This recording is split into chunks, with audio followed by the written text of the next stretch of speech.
কেন নওশাদ সিদ্দিকী ভাইজানকে গ্রেপ্তার করল মমতা? তুমি জবাব দাও, জবাব চাই, জবাব দাও। আসসালামু আলাইকুম ওয়ারাহমাতুল্লাহ। ভাই ও বোনেরা, বাংলার মাটিতে আবারও প্রমাণ হল গণতান্ত্রিক কণ্ঠকে দমিয়ে রাখার জন্য আজ শাসক দল মরিয়া হয়ে উঠেছে। আমাদের প্রিয় নেতা, আমাদের কণ্ঠস্বর নওশাদ সিদ্দিকী ভাইজান এর ওপর গতকাল তৃণমূল কংগ্রেসের সন্ত্রাসীরা নৃশংস হামলা চালিয়েছে।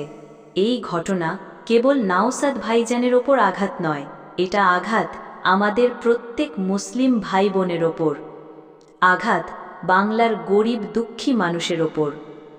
প্রশ্ন হচ্ছে, কেন শুধু নওশাদ ভাইজানের ওপর হামলা হয়? কেন বিজেপির বিরুদ্ধে এই সাহস দেখায় না? কেন কাসিম সিদ্দিকীর মতো লোকদের কিছু বলে না? কারণ কাসিম সিদ্দিকী তাদের দোসর, তাদের সাথে হাত মিলিয়ে চলে। কিন্তু যিনি গরিব মানুষের জন্য লড়ছেন, অন্যায়ের বিরুদ্ধে দাঁড়াচ্ছেন, তাকে রুখতে গিয়ে হামলা চালাচ্ছে টিএমসি। টিএমসি ও বিজেপির আসল চরিত্র উন্মোচন করতে হবে। বিশেষ করে আপনারা আমার ফেসবুক পেজ ও ইউটিউব চ্যানেলগুলোকে ফলো করে চ্যানেল সাবস্ক্রাইব করে রাখুন। ভাই ও বোনেরা, ভুলে যাবেন না, টিএমসি হোক কিংবা বিজেপি, দুটোই একই মুদ্রার এপিঠ ওপিঠ। টিএমসি দিনে দিনে বাংলাকে সন্ত্রাস আর দুর্নীতির রাস্তা দেখাচ্ছে, আর বিজেপি মুসলমান বিদ্বেষী রাজনীতি করে গোটা ভারতে বিভেদ ছড়াচ্ছে। দুই দল মুখে মুখে ঝগড়া করে, কিন্তু বাস্তবে এরা একে অপরকে সাহায্য করে। আর যদি বিজেপি না থাকতো, টিএমসি টিকে থাকতে পারত না। আর টিএমসি না থাকলে বাংলায় বিজেপি এতটা শক্তি অর্জন করত না। এরা আসলে নাটক করছে, যাতে মুসলিমদের বিভক্ত করে নিজেদের স্বার্থ হাসিল করতে পারে। মুসলিম সমাজের প্রতি বার্তা। তাহলে আজ আমাদের করণীয় কি? আমাদের একটাই পথ, ঐক্য।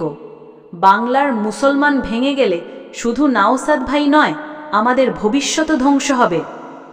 আমরা ঐক্যবদ্ধ না হলে কেউ আমাদের হজের কোটার কথা বলবে না, কেউ আমাদের ওয়াকফ সম্পত্তির লুট বন্ধ করবে না, কেউ আমাদের চাকরির সুযোগ বাড়াবে না, কেউ আমাদের বাচ্চাদের শিক্ষার দায় নেবে না।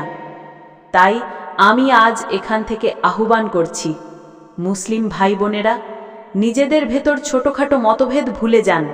আমরা সবাই এক শরীর, এক উম্মা। একসাথে লড়াই না করলে আমাদের অস্তিত্বই বিপদে পড়বে।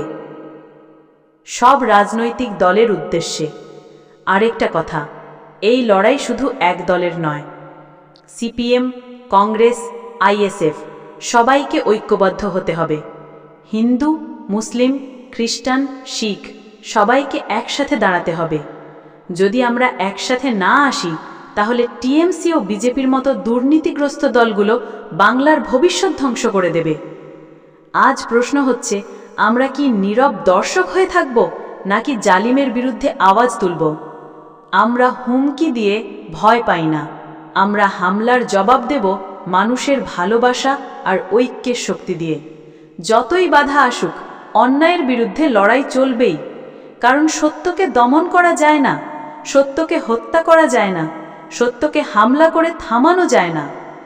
আজ আমরা শপথ নিচ্ছি, অন্যায়ের বিরুদ্ধে লড়াই চলবে, দুর্নীতি আর সন্ত্রাসের বিরুদ্ধে প্রতিবাদ চলবে, এবং নওশাদ সিদ্দিকীর নেতৃত্বে আমরা গরিব মানুষের পাশে থাকব। ভাই ও বোনেরা, এই বার্তাটি আপনারা প্রত্যেকে বেশি বেশি শেয়ার করুন, কারণ আজকের কথা শুধু বক্তৃতা নয়, এটা আমাদের বেঁচে থাকার সংগ্রাম। আমার ইউটিউব চ্যানেলটি সাবস্ক্রাইব করুন, আমাদের ফেসবুক পেজটি ফলো করুন। এই ভিডিওটি যত বেশি সম্ভব মানুষের কাছে পৌঁছে দিন। আপনাদের সমর্থনই আমাদের শক্তি। ইনশাআল্লাহ আমরা ঐক্যবদ্ধ হব এবং সত্যের জয় হবেই। ধন্যবাদ। আসসালামু আলাইকুম।